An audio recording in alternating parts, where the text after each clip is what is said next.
Hello,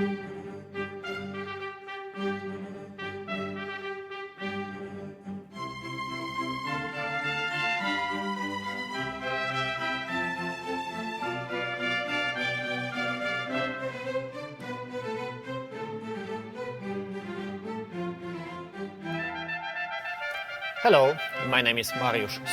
I'm conductor and music director of Acadiana Symphony Orchestra in Louisiana. And I'm here to invite you to second concert in our upcoming season of revival, that's how we call it. A concert that will take place on October 23rd, 2020, a concert that we titled Triumph. This is a concert about musical storytelling. Music has been often an essential part of interesting, engaging storytelling. With music, we get a different perspective. With music, we get a different dimension, and we can connect with the storytelling with the help of sound, whether it's a story in religious context or in secular context.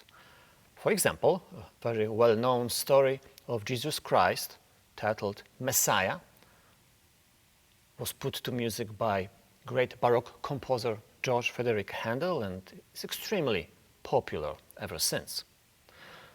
In the Middle Ages or Renaissance time, storytellers were going from town to town, and they would accompany themselves on lute or other instrument, telling simple stories, gossip. They would sing songs about love and entertain people with their musical storytelling. In the musical world, story is of course central to forms such as musical, operetta or opera, even though in operas some stories don't really make any sense, but we still love them. I'm particularly interested to witness a story that is being told by two wonderful, extraordinary artistic minds, great poet and great musician, who decided to collaborate together to put a story on a different level. Two examples of those one-of-a-kind, incredible collaboration that comes to my mind are story by Wolfgang Goethe, his drama titled Egmont, that was put to music by Ludwig van Beethoven. And another example of wonderful collaboration over the ages, over the time, of course, is the famous play Midsummer Night's Dream by William Shakespeare, that was later put to music by German romantic composer Felix Mendelssohn Bartholdy. Of course, there are also stories. They're only told by music and movement, music and dance, without any text. We all know the story of Nutcracker that Tchaikovsky described beautifully in musical terms. And there's great rendition of the famous story Romeo and Juliet by William Shakespeare that Sergei Prokofiev set into symphonic music. And of course, we have our great American ballet by Aaron Copland, such as Appalachian Spring or Billy the Kid. On our October concert, we'll present you with two stories that are including the dramatic narration and music. They are both by Russian composers, 20th century Russian composers, but they are very different in character and in the message they convey. The first story is by Sergei Prokofiev. It is titled Peter and the Wolf. Prokofiev developed a very personal musical language, a combination of tradition and a bit of a 20th century more adventurous sounds. But in spite of very distinctive individual musical language, he was interested in variety of different musical subjects. He wrote music that was connected with wartime stories, stories about gamblers, love stories, And towards the end of his life, he decided to write a children's story to his own narration, to his own text. He was father of 2 children. He understood perfectly well what children like, how to inspire their imagination, and created this little masterpiece where he assigned to every character a particular instrument so the children can follow the story and follow the music much easier, and he was able to make an immediate connection between the sound, the text, and the children or listeners' imagination. In that particular story that some of you perhaps know, we have Peter, young boy, who is represented by the sound of strings, mostly sound of violin. We have his grandfather, and bassoon is the instrument, the timbre that represents grandfather. We have flute that represents the bird. We have clarinet that represents the cat. We have oboe that imitates the sound of duck. We have horns that give us the musical impression of bad wolves. And we have hunters, and they are being described by percussion. And on the group of percussion instrument, I like to focus my presentation today because we often think about percussion as an instrument in the background that gives us maybe marching rhythm, maybe put accents in the important part of the musical narration. We don't always think about percussion in terms of color, in terms of timbre, in terms of how actually the specific use of there's so many different types of percussion can influence the storytelling. And we're going to give you a few examples with the help of Tonio Cutrera, who is joining me here. A few examples, first from the Prokofiev story, later from the second story, how percussion can influence and give another dimension to the musical storytelling. Let's start with the story of Peter and the Wolf, and let's show you a moment in the story where Peter is being joined on the scene, so to speak, by grandfather. And this is how Prokofiev is using a simple bass drum to underline the type of character that is joining the story.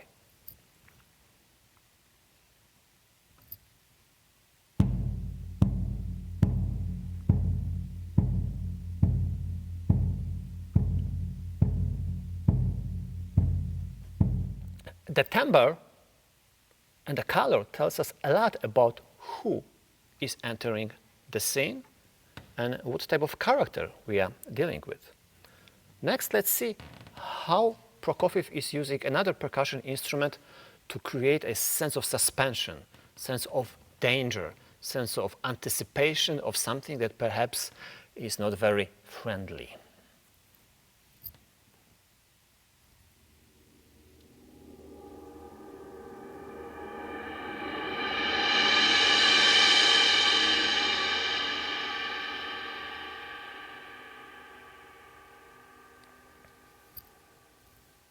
Thank you. Wolves were about to enter the scene. That's the sound that Prokofiev uses to underline that aspect of the story. Now, very often when we come to a little exclamation point, important moment in the storytelling, we'll have percussion that will help us to lead us into that. So here's the example of the roll and the exclamation point.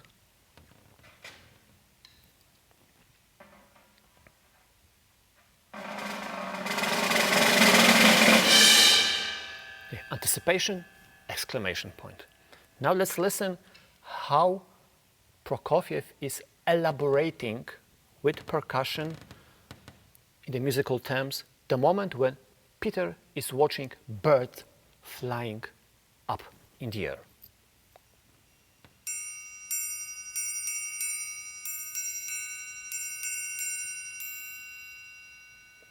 Yeah, a little unearthly sound, contrasting very much with the opening sound we heard coming from grandfather footsteps. at the end of the story, of course, this is a children's story, ends with happy end. Originally, in the story, Prokofiev suggested that this bad wolf who swallowed the duck and threatened Peter was killed by the hunters. In the 21st century politically correct society, we like to end it with a moment when the wolf is actually taken to the zoo. But in both versions, the entire story ends with a happy march, and this is how the percussion is portraying this final part of this story.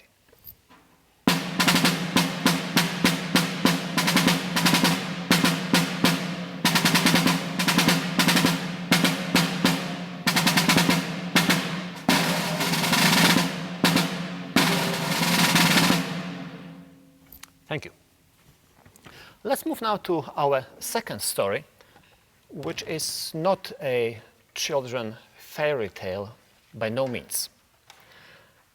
Music to that story was written by Russian composer Igor Stravinsky and was written almost exactly 100 years ago.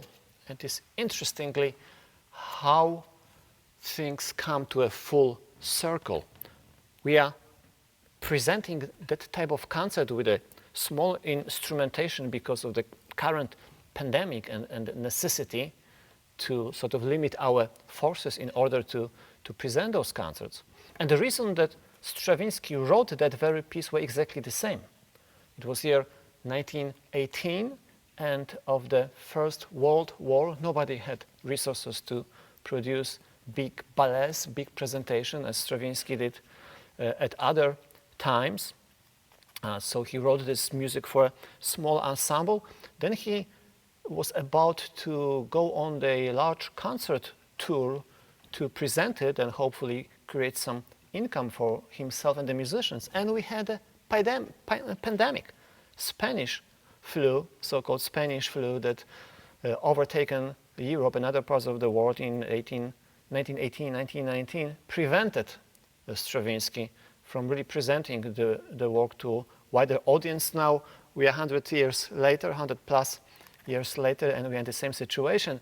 But the talent of Stravinsky of writing an engaging story, an engaging piece of art that makes us listen and wonder, survived all those challenges. I'm very happy that we can present it during our October concert.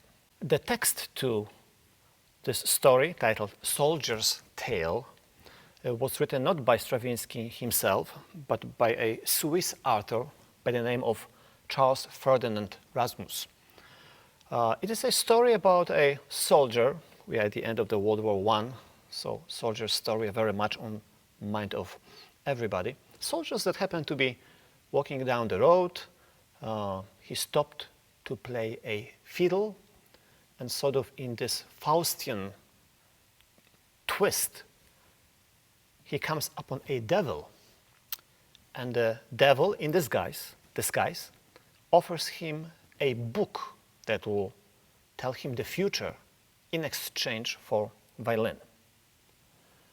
The devil tricks the soldier, and we have a cycle of events that follow, that there are moments of triumph of the soldier over the evil spirit of devil, and we have moments when the devil triumphs over the poor soldier. And in those struggles, I think it's not very difficult to see often our personal struggles, our personal stories. The music is very interesting. There's only an ensemble of 7 players, each of them given sort of soloistic part. And I think this intimate composition in this intimate setting helps the listener to associate certain sounds, certain instruments with different aspects of storytelling much better, much more personally, you may say, that in the context of large opera production or large ballet. Stravinsky starts the musical part of the narration by giving us Soldier's March. But in order to understand how this march differs, how it already introduced us to this twisted story and complicated struggles of the soldier, I'd like to give you a couple of examples with help of Tonio of so-called regular march, a rhythm that we usually associate with marching. Let's hear a sort of a military type of marching rhythm first.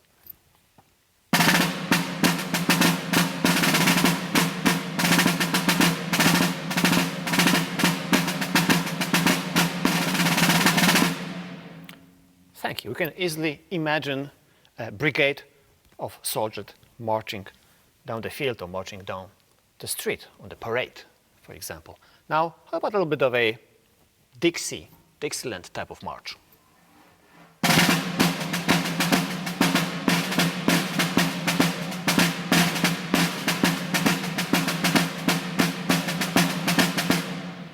Yes, we are in Louisiana, so no wonder we're using this example, this little swing, little freedom in that, much less militaristic, much more dance-like and free. But still you can very easily feel the pulse of 2 beats per bar and the marching or walking spirit. Now let's listen to the rhythm that Stravinsky associates with the march of the poor soldiers, to be very confused very soon by meeting the devil.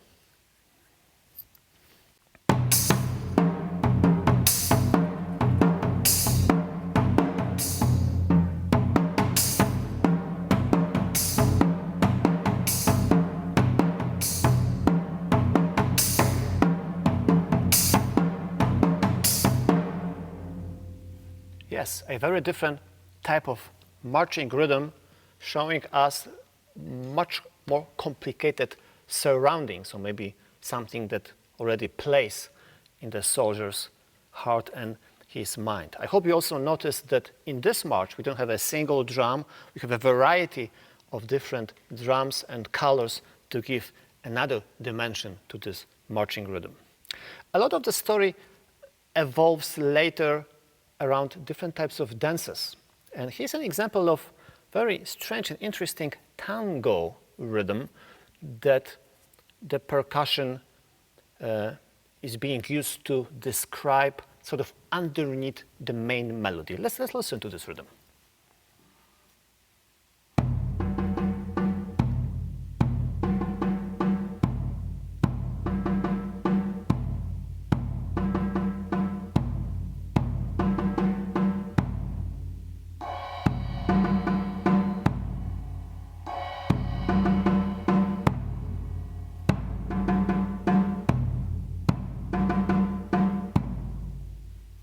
Thank you. I don't know if you noticed, but this tango was in 3. Pam, pa, pa, pa, pa, pam. 1, 2, 3. There are no tangos in 3. Tango is always in 4, maybe in 2. When you hear the entire orchestra, little orchestra playing, you're hearing a melody that very much goes with the traditional tango in 4. But underneath, the composer puts a rhythm that is in 3, telling us there's something wrong with this tango. There's something wrong with this situation. There's an internal conflict between the melody and the rhythm. A brilliant way to show a duality of the situation. Let's listen to another example. This time, Stravinsky goes to ragtime. Wonderful. We have a little American connection, and he uses those 2 types of rhythmic figures to underline the ragtime pulse.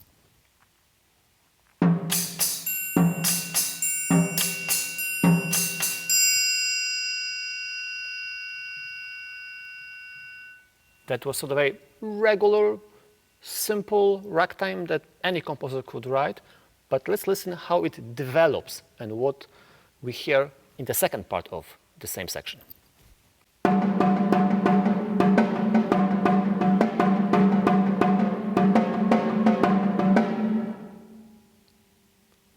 So we're hearing that the simple, predictable rhythmic pattern that we associate with ragtime develops to something different, lead us into a new direction. It's not a simple, happy melody anymore. It goes somewhere. It leads to the new adventure, new encounter between the dark forces of evil and the poor soldier. Well, at the end, unfortunately, the devil wins. He tricks soldier into a situation which makes devil the winner, unfortunately. And let's listen how Stravinsky portrayed the devil's victorious march.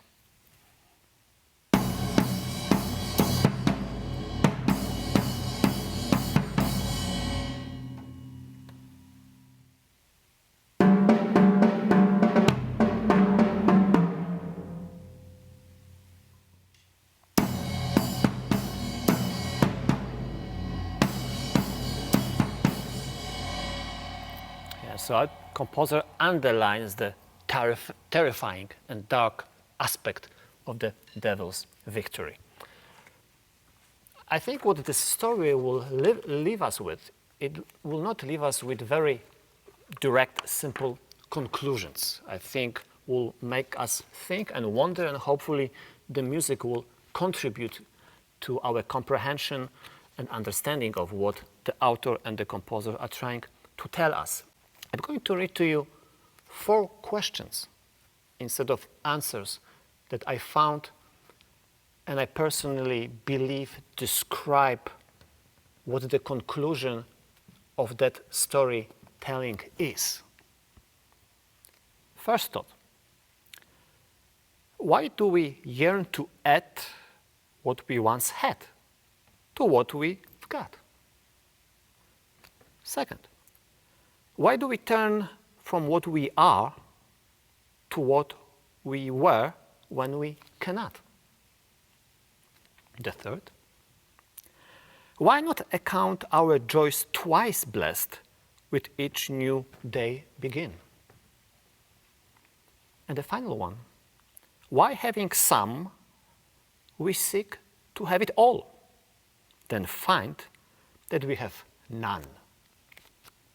Quite a deep, pondering thoughts and questions, but I think that's what good music does. And that's what good storytelling does. It can give us wonderful sense of entertainment and dreamlike fairy tale atmosphere, which is the case of Prokofiev story, or perhaps can inspire us to wonder, to ask more, to inquire, and to make our own personal journey better, more interesting, and more helpful to others. Stories by Prokofiev and Stravinsky on October 23rd. Second concert in the season by Acadiana Symphony Orchestra. Again, will be presented not live as usual to an audience in our hall, will be presented via live streaming, and I'm very much looking forward to seeing you on the other side of the screen, and I hope you will be with us supporting our music, and we hope to provide you with a wonderful musical companionship. Thank you very much.